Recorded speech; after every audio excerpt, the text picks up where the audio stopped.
মতামত কি?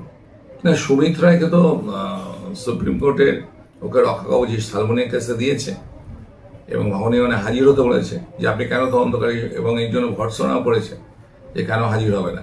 ও তো পালিয়ে পালিয়ে এতদিন ধরে বেরোচ্ছিল, কারণ অভিষেক ব্যানার্জির এই যে পুরো সাম্রাজ্যের মূল চাবিকাঠি হচ্ছে সুমিত রায়। সুমিত রায় হচ্ছে ডায়মন্ড মডেলের ওরই ব্রেঞ্চের সুমিত রায়। সুমিতকে না জেরা করলে কোনো কিছু বেরোবে না।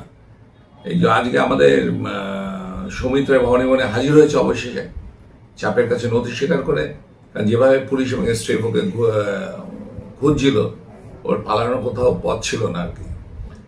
তো আশা করি যে তদন্তকারী সংস্থাগুলো জেরা করে ভাইপো সাম্রাজ্যের পুরো নথিপত্র উদ্ধার করতে পারবে এবং কোথায় ও টাকা জমিয়ে রেখেছে, কোথায় কোথায় বিদেশে কোথায় কোথায় কি কি কিনেছে স্টেট এবং আপনার কি কি ওরা ক্রিমিনাল অ্যাক্টিভিটিস সব কিছুই বেরোবে। আশা করি তদন্তকারী সংস্থার ভরসা আছে, মাননীয় মুখ্যমন্ত্রীর ভরসা আছে। কারণ সুমিত রায় অভিষেক ব্যানার্জির এই ডায়মন্ড মডেলের ফলে সব থেকে ক্ষতিগ্রস্ত হয়েছে আমাদের এই ডায়মন্ড হারবার বাসীরা।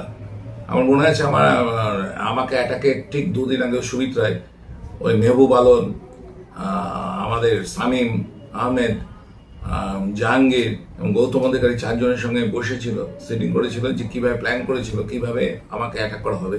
আমাকে অ্যাটাকের 7 দিন পরেই ওদের প্রত্যেককে Y+ সিকিউরিটি দেওয়া হয় যে আমার হাত থেকে বাঁচার জন্য। তা আমরা তো ওদের মতো সোর্ড পোম পিস্তল নিয়ে চলতে পারবো না। আমরা পেয়ে নিচ্ছি মাইটার দেন শোর্ড, এটাই মনে করি। তার ফলেই আজকে সুমিত রায়ের বিরুদ্ধে এত কেস হয়েছে এবং সুমিত রায়কে অবশ্যই তদন্তকারী সংস্থার মুখোমুখি হতে হচ্ছে।